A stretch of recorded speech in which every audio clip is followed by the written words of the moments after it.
Oops, here I am. If you clicked on this video, you are likely dealing with or have dealt with a toxic person in your life. So comment I if that is you, because I certainly have experienced that.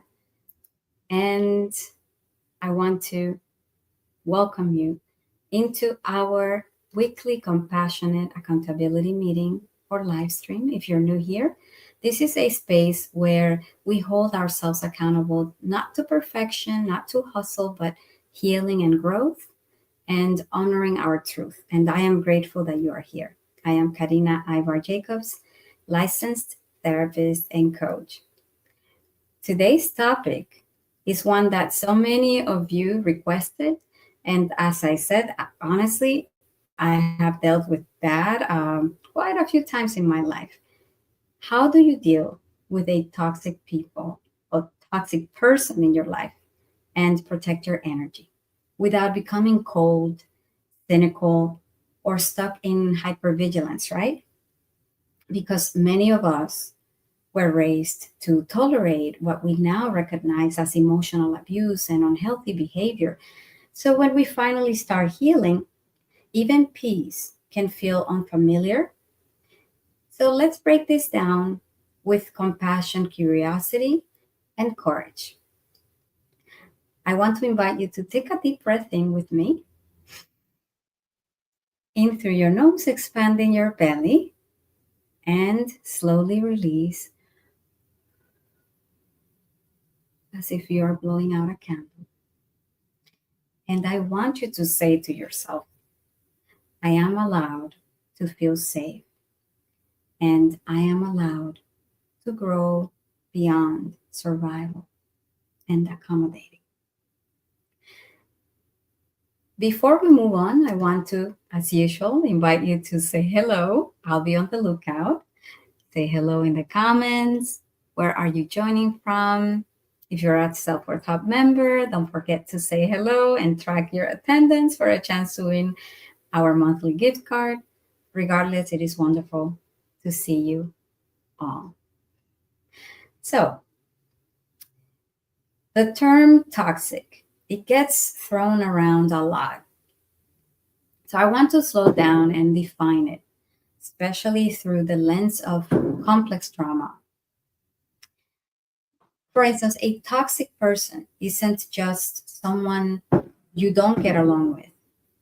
It is someone whose repeated behaviors either harm your nervous system, they undermine your sense of reality, they cross your boundaries without accountability, they dismiss your emotions, they leave you feeling like you are the problem for even having needs. And I want to emphasize that for many of us, parentified daughters or adult children of dysfunctional families, this dynamic is normalized early. You are praised for being low maintenance, for self sacrificing, and be mature beyond your years. But the truth is that you are trained to ignore your own distress to keep other people comfortable. I see a comment. Oh, hello, Lolly. It's wonderful to have you here as usual. Hi. Okay, hello, hello. Again, let's name and please comment I if you resonate. And if at any point, if you have any questions, please do let me know. I would love to hear from you. I want to name some common toxic behaviors in people because sometimes, we're so kind that we do not recognize those. For instance, guilt tripping when you try to set boundaries. Also, gaslighting. Oh, you're too sensitive. Oh, that never happened. What are you talking about? Oh, you're always exaggerating. Triangulation, which is dragging other people into conflict to avoid direct communication. Another hallmark, emotional volatility, where love feels conditional or tied to compliance.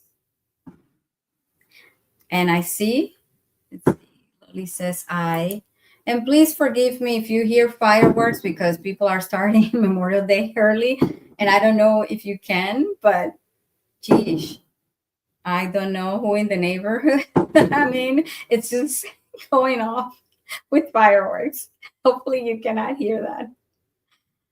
It's a little bit distracting. So please forgive me. Thank you for sharing, Lily. I want to say that toxicity, it doesn't just harm you emotionally, but it wires your brain and body for survival. Hypervigilance, people pleasing, fawning, shutting down your voice. And healing starts with learning. Just because something feels familiar doesn't mean it is safe, which is something that we often get attached to people that feel familiar. Heck, they even feel like they're your soulmate initially because you are so used to this volatile dynamic that it can resemble dynamics from the past, a past relationship, or your early attachment, your family. And let's see. We can. Sounds like a box dropping, but we're with you. Thank you for sharing, Natalie. So I guess you can hear the ah. Let me see. Hey, DJI, you're not doing your job with noise suppression. Still, I'm grateful for my little mic. Anyways, thanks for letting me know. I'm hoping that it's not too loud. So thank you. Thank you so much for sharing. I want to emphasize also how or why letting go feels so hard when it comes to a toxic person sometimes. If you've ever asked yourself why it is so hard to leave someone who's hurting you, you're not weak, you are trauma bonded. And I'm sure many of you may be familiar with this, but a trauma bond is a powerful emotional attachment formed through cycles of harm and intermittent reinforcement. When the same person who wounds you is also the one giving you crumbs of love and attention, approval, or validation. And here is where our early attachment systems come in. If you were raised by a caregiver who was emotionally unavailable, controlling, or neglectful, then your nervous system may have learned that love equals anxiety, or that closeness means overfunctioning, that boundaries equals rejection. And a trauma bond is a powerful emotional attachment where we wonder, wait a minute, this person, they're not that bad. Maybe it's because their own trauma, they're acting this way, or maybe they drank a lot, but they're not usually this way.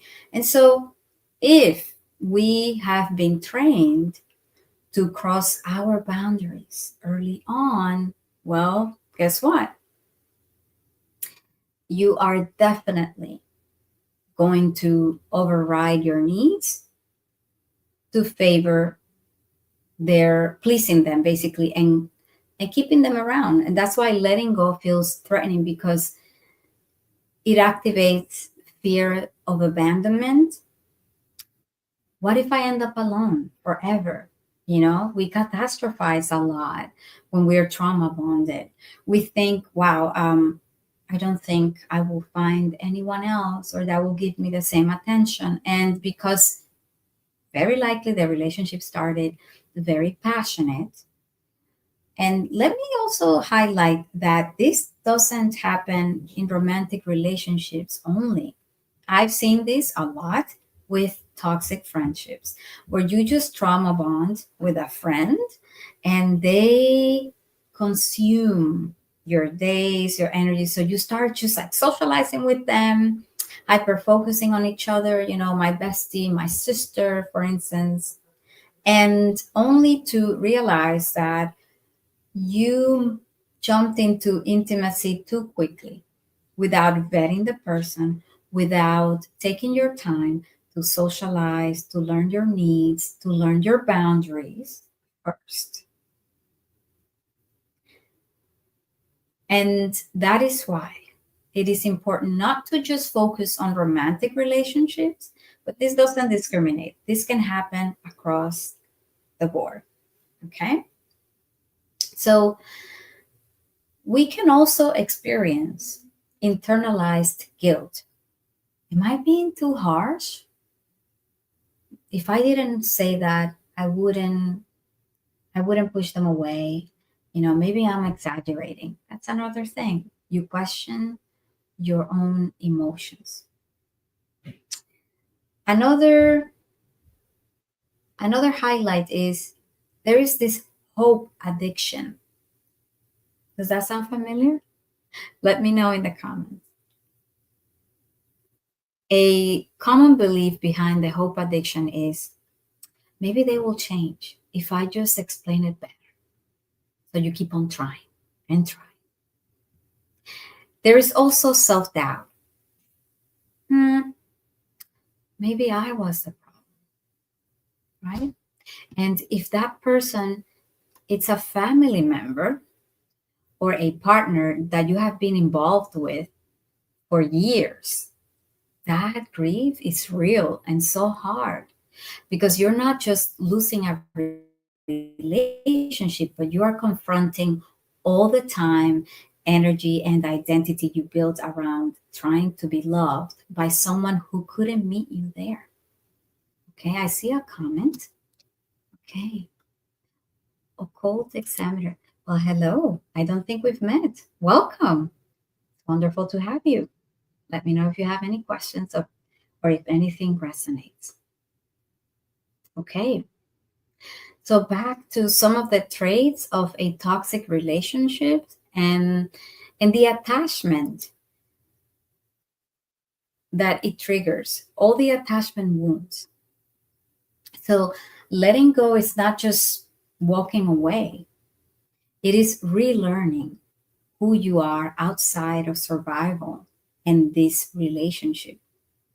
So before we jump into practical tools to start unlearning all of this, okay, I want to know if you can resonate with this. Let me know in the comments. I'm in the lookout. Let me know what is another example that you have dealt with some toxic relationships. Let's see. At some point, would you be able to speak on how this plays out in a workplace where you are a subordinate?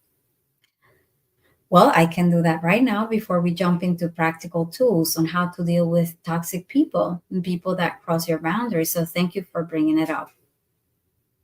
In a work environment, and please feel free to be even more specific around how they show up specifically. And if you are in a subordinate position, like for instance, there are workplaces where there is a very blurred line between professionalism and enmeshment. For instance, imagine if you are, since you said where you are subordinate, right? So imagine if you are the supervisee of someone, and all of a sudden they decide to emotionally dump on you. All of a sudden, they want to treat you like you are their property and you're in a tough position because you need the job. So, what do you do, right? In this case, of course, I want to be mindful, right? Not to speak from a privileged perspective, right? Because, hey, I am a psychotherapist, I have my private practice. But in the past, when I used to work for other folks and there was an unhealthy environment, I suffered from anxiety in the past at a workplace. And I mean, as usual, the initial step is you want to be kind to the person. So you want to kindly address it. Now, if they get defensive, right? What do? We have to resort to distance. But the way that we set that distance and those boundaries is key. It is important to exercise emotional intelligence above all. It is important not to lose your cool in simple terms because they can retaliate. In this case, the workplace, it is important to be very strategic, to leave a paper trail of the behavior. Sometimes in these toxic work environments, HR, it's like non-existent. I mean, it's there, but it's almost like a souvenir, right? So it's important to leave a paper trail, prepare your resume just in case they retaliate, and also know your rights outside of your workplace. Is it discriminatory? Can you reach out to a government agency that deals with discrimination or unhealthy work environments, etc.? You get the point. And I see that you are asking a specific question. How about in a situation where my supervisor boss is talking bad about me to my supervisor and other department heads? I've had interactions with this high level person where they also dish attitude. Okay. Again, what I would humbly suggest is that you leave a paper trail and that you articulate yourself to the best of your ability. I know it can be very frustrating. It requires a lot of emotional intelligence, but it is so important that you do not resort to behavior that they can use against you. That is extremely important. Leave a paper trail. Make sure that you showcase what you do. Okay, and I see. And then strive to lead by example. And then in the future, if it becomes unbearable, then the answer is to distance yourself from that job. But first, you want to make sure that you document everything, that you strengthen your resume, and then we start looking and not simply dropping it, of course, unless it becomes extremely abusive to the point that is debilitating. But I would say, please leave a paper trail, lead by example, because often other people will notice who the toxic person is. They can say bananas, but if you show by example, by your actions and your integrity and character, trust me, that will supersede whatever that toxic person is saying. So I'm hoping that you are doing that. Leave a paper trail. Okay. And let me know also if that answers your questions or if you have another question or need clarification. Right. So again, I want to offer you some practical tools that I'm hoping you find helpful. If you're struggling, for instance, with a lot of my clients and members, they struggle with detaching from a romantic partner who is toxic. But of course, initially they don't see them as toxic. There's a lot of compassion. It's like, oh, this person has been through so much. So I really understand. And a lot of my clients and members are very empathic. So it makes sense. You want to fix and problem solve first before you just drop it. And also, quite often, there is an ego based attachment. And I often like to ask my members and my clients, so what do you love about this person? And I can assure you that more often than not, they are in love, quote unquote, with the idealized version and what they hoped the relationship would turn out to be, and not necessarily by the way that this person has been showing up. More often than not, you have been showing up for them more than they have been for you. but because it makes you feel validated as a person that is extremely empathic, then you feel like, oh, I love this person. But more often than not, you know them better than they know you because the relationship has been very other centered. They are very self centered. You have been more other centered. Does that resonate? Let me know in the comments. Okay. And I see that you commented, yes, thank you. All right. Thank you for letting me know. Okay. So let's jump into some tools, because if you are struggling to emotionally detach from someone who is toxic, I want to give you some trauma informed steps that honor both your healing and your humanity. Because we don't want to be rude. That's not who you are, right? Number one, stop negotiating with the old version of them. Many people stay with these folks stuck by clinging on to the potential of the person. And you might say, but they weren't always this bad, or they just need help.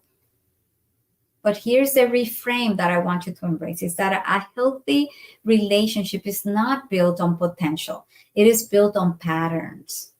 So look at how they have consistently shown up and how you consistently feel around them. I want to give you a mantra right now. Okay? Sit back and I want you to say, I release the fantasy and honor the fact. I release the fantasy and honor the fact. And please look back and keep track. Honor how you have been feeling. Ask yourself, do I feel anxious around this person?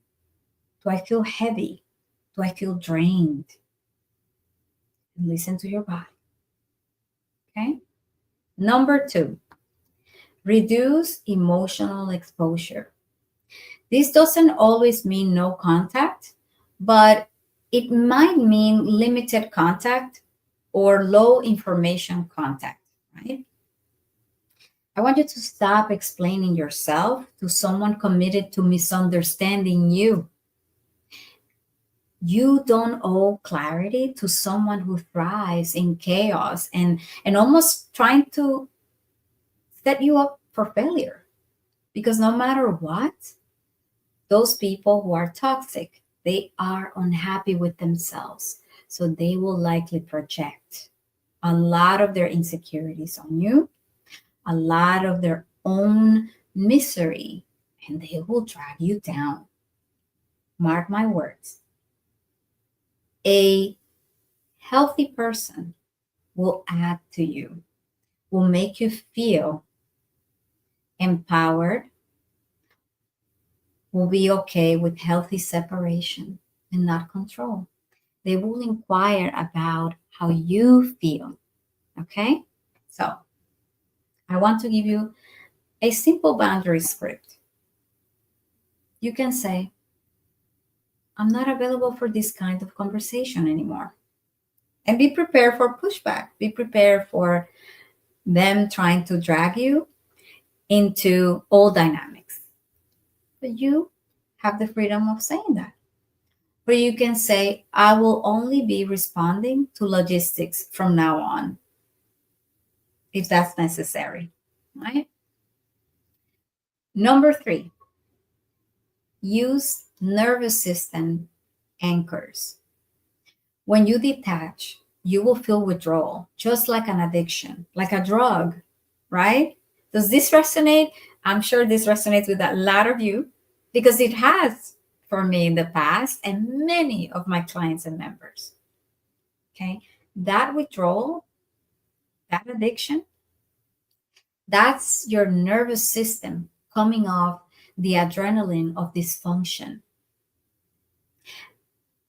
I want you to replace reactivity with grounding tools. I want you to consider, when I'm feeling this way, I want you to take some deep breaths through your nose, expanding your belly, hold it in. I want you to sip warm tea, water, okay? Nourish yourself. Good reminder. I want you to hum. Humming is so soothing and it's such a simple but powerful somatic exercise. Hum to your favorite tune. Let me think of a well-known song, Besame Mucho, for instance, right? Mm-hmm. Mm-hmm. Mm-hmm.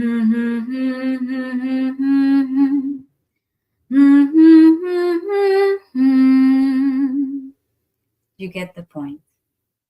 Humming is very soothing. Before you grab that phone and you think that you need to reach out to that toxic person, I want you to hum. I want you to redirect your attention to your goals. And I'm going to point out to my whiteboard. Like, I want you to have a whiteboard, a calendar, or somewhere where you can jot down your goals, because that will be your ally to focus on yourself versus that person. Okay. I want you to feel your feet on the floor. Place your hand on your heart and breathe, because you will be feeling the effects of withdrawal. And repeat after me. This is not an emergency.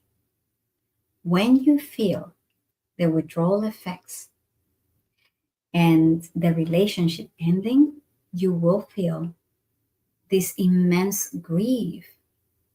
You will feel a lot of anxiety. And I want you to say to yourself, this is not an emergency. I'm withdrawing from a very powerful but unhealthy attachment trauma bond. Number 4, I want you to write a closure letter, but do not send it. I would humbly encourage you to express the grief, the rage, and the betrayal. Say all the things you never got to say. Then release it. Burn it, bury it. You're not doing this for them. You are doing it for the parts of you that still need to be heard. Okay? Number 5, reconnect with your preferences. I cannot emphasize this enough. After living in someone else's reality, your inner voice might feel muted. So I want you to start small. I want you to identify your favorite meal, not the one that they liked. I want you to identify, what music do you enjoy? What did you used to enjoy? How do you like to spend a quiet weekend? Reclaiming your joy is one of the most radical forms of closure. And I say this because it is very often that I witness that many of my clients and members, they had forgotten about the goals they set before they met this person. And they probably met this person 6 months ago, and all of a sudden their world evolves around this unhealthy person. So I always like to remind them to keep a journal, a notebook. And I can assure you that if you go back before to the time before you met this person, you will realize, like, oh my gosh, I was truly allowing this person to consume my mind. Heck, I forgot that I liked hip hop. All of a sudden, I'm just listening to, I don't know, bossa nova to please them. What do you like? I want you to remember that. What are your interests? And of course, number 6, get support. Do not isolate, because toxic relationships, they thrive in silence and shame, and healing happens in safe spaces. Often because you probably isolated from everyone else, then you feel so embarrassed to reconnect with your family, with your friends, join, a support group, whatever, therapy even. And I've witnessed this a lot. Sometimes some of my clients or members, if they have been in an unhealthy relationship, then they feel hesitant because they believe that they may be judged, but they're judging themselves, or they know that they will not be judged, but they're not ready to face that, to face the reality. And that's okay. That's okay. That is why I created the Self-Worth Hub membership, because we all need mirrors, reminders, and co-regulation as we rebuild ourselves. Because you were meant to heal all of this alone. And also, what about when you are triggered in new relationships? This is a question that came up a lot. And let's be honest, after surviving a toxic dynamic, even safe love can feel suspicious. You might get scared when someone is too kind or too available. So you may even push them away. You might brace for betrayal, even when no red flags are present.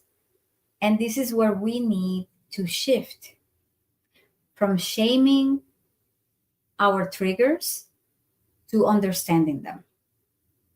Your triggers are not the problem. The problem is when we let them define our reality without checking in with the present moment and the facts. You see, in this sense, it's important to check the facts. I want you to use these steps. I want you to name it and notice, I'm feeling anxious right now. Then I want you to regulate, breathe, ground, and stay curious. And then with this new person, I want you to communicate. For example, when you didn't reply to my text message, I felt all feelings of being ignored. And I know that's mine to work through, but I wanted to be transparent, that it created a lot of anxiety. So I just wanted to verbalize it. And I want you to remind yourself, healing doesn't mean that you never get triggered. It means that you learn how to respond from truth instead of your trauma. And you learn to be compassionate and patient with yourself. And of course, if you have been coming to this space, you know that I will give you a little compassionate homework. Nothing complicated, but I want to give you a reflection prompt. Please write down, what part of me still believes I need to tolerate toxicity to feel loved? And what would it look like to choose myself instead? Again, what would it look like to choose myself instead? Did you write it down? This week, I want you to block a contact if it's no longer safe. And I know I'm sounding radical, but maybe you may, or mute them. However it is, okay? Consider what relationships are serving you, what relationships are bringing you down. How can you compassionately set boundaries? And if it's intolerable, then maybe we have to let go of them. That is for you to decide. I'm just your facilitator here, right? I want you to say no without apology. Not be rude, but perhaps you can cancel a coffee date that drains you instead of you feeling obligated to do so. And do something joyful just for you. How does that sound? Is that something you can commit to? Let me see in the comments. Okay. Let me know in the comments, what can you commit to? What resonated the most? I would love to hear from you. since we are approaching the end of our live stream. And if you are not a member yet, and you are ready to keep showing up for your healing in community, come join us inside the Self-Worth Hub, where we explore this every single week in coaching calls, workshops, live accountability sessions like this one, but a more in-depth look into these dynamics. We have an app, and I would love to welcome you inside before the doors close after June. And to close, I want to leave you with some affirmations. Are you ready? In the comments? Okay, I don't see any comments, so I am assuming that I have addressed every question that you've had. Let me know what resonated. For now, I want you to repeat after me. I am no longer available for relationships that ask me to shrink. I am allowed to protect myself and my peace. I am worthy of softness, of boundaries, of love that doesn't hurt.